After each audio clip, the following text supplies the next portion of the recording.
My name is Isabel Thompson. I'm a senior at Novato High School, and I'm here interviewing Jim Hogaboom. The district has put great emphasis on the graduate skills that students should attain, which are called the 6 C's. Describe the significance of these. Well, I think those really came from the fact that education has changed so much over the last 20 years. And, when I went to school and, a lot of my peers, it was all the content that mattered, right? It was just reading, writing, arithmetic, all that stuff. And now I think the world has changed and we realize that the content is important, but those skills are just as, if not more important. So you can, and because of the internet and the access of the content, you can go find out information that the teachers were the only ones that had that information before. So those skills are critical because if you go out into the world and you know everything about math or science or some of those things, but you can't work well with your peers, you're not a good team member, you can't think critically, you can't look at the sources of information and see which ones are valid and which ones aren't. If you don't know how to self-manage yourself and set goals and have time management skills, if you're not able to take different perspectives and have some empathy for other people, you're not going to be successful. So we've got to find a way, and teachers are finding a way to integrate those skills into their daily routines and their daily lessons. Mm-hmm. How did you come up with the 4 priorities? So that was really a lot of the work with our school board, and we have a very experienced veteran school board with 1 new member. There's 7 school board members, and part of their goal and their purpose is to set the direction for the district. So through our conversations with them, I would ask them, and with cabinet and with our administrators and teachers, what are the most important things that we need to do in this district? And really it's through those discussions and retreats, the board really said that, equity, student success, staff success, and community involvement and engagement are the key areas that we need to work on. Okay. How do you plan on integrating this holistic approach into the school systems? Well, that's a great question, because one of the things we're careful of is there's so many new things coming down the pike for our teachers that they can get overwhelmed. I mean, we want them to teach in a new way. We want them to use technology. We have new content standards, whether that's Common Core or Next Gen Science standards and new social studies standards. We want them to integrate these 6 C's into all their lessons. So it's a lot, and we're trying to be coherent with that. And so one way that we're framing that is through project-based learning. And so if you do a project of 2 weeks and you give students a meaningful driving question that they have to solve, they have to work in groups to solve that question, they have to do a lot of research themselves to find the answer to that question. Hopefully you involve some real world interactions with some businesses or people that they have to try to work with. Then that project-based learning is kind of the way, the mechanism through which we can do a lot of these 21st century skills. So we don't want all these things to be seen as separate initiatives. They all interrelate and they all work with each other. And so project-based learning, a lot of our teachers have had training in project-based learning as well. So it's something that over half of our teachers already know. Okay.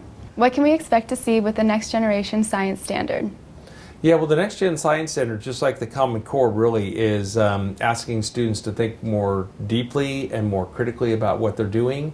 It's also integrating a lot of the different science areas. So, but it's a big change and a big shift from what we were doing. Fortunately, in our district, even before I got here, we have instructional coaches.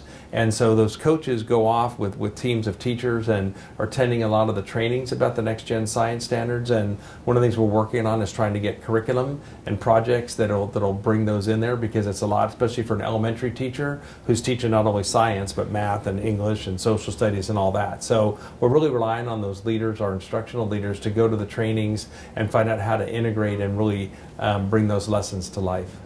We've had the Common Core for 3 to 4 years. How do you feel the implementation process is going?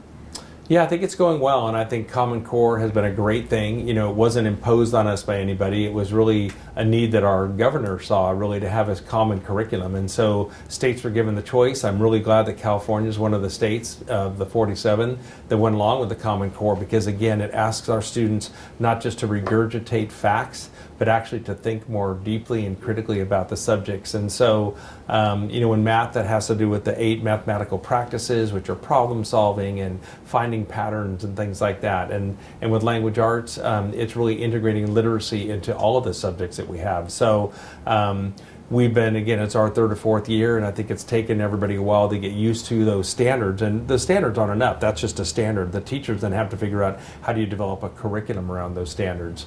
Math, we're using a lot of college prep math and students working in teams and groups to try to solve those kinds of problems. And it takes a while. It's a big shift in thinking. Again, we're not just regurgitating and memorization of facts. It's really thinking about how to apply those facts. So I think that we are well on the way to integrating the Common Core, and I think it's going to result in students who are better critical thinkers than they ever have been. So what is project-based learning and how are teachers being trained? So project-based learning has been around for a long time, and really the idea is that you have a meaningful real-world problem and you develop a driving question about that, and then students are asked to solve that. So it could be the creek next to us has been polluted, and we need you to go out and find out what kind of pollution is in there and how we can clean it up. And so students would have to go out to the creek, they'd have to measure the pH levels and do a lot of real-world science. You might bring in some real-world scientists who would help them figure out different ways to determine what the problem is, how to clean the problem up. And then work with businesses about how that might happen, look at government policy. So the whole key thing is that instead of taking learning out of context, you're trying to integrate as much as you can, so you can maybe integrate math and science, so they're not discrete learning opportunities. And again, students are working in teams to try to solve that problem, and then maybe each team has to come up with a different way that they would solve that problem. And the neat thing for us is that we have the Buck Institute for Education right here in Novato. So a lot of our teachers over the past 8 or 10 years have already been trained in project-based learning. So some are going through Project-Based 101, some are going through 201. We have teachers and coaches and administrators who've been trained who are helping others, but it takes a lot of time, and each project takes probably 2 to 3 weeks to solve.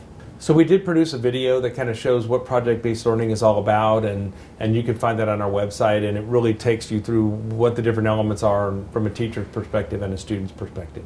Well, thank you so much, Mr. Hogaboom, for your time and for this opportunity to interview you. This has been Isabel Thompson from the Novato High Journalism Program. Thank you so much for your time.